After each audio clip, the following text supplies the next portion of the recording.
Welcome. Today I am with Vivo Y72 5G from the European distribution, and if you wonder, this smartphone comes with original USB-C cable in the box, so let me quickly show you.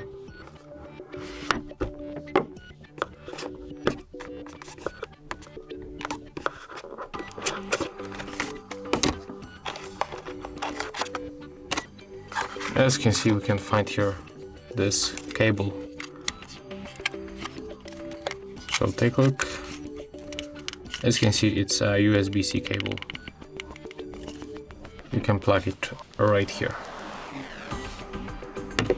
So if you find this video helpful, remember to leave a like, comment and subscribe.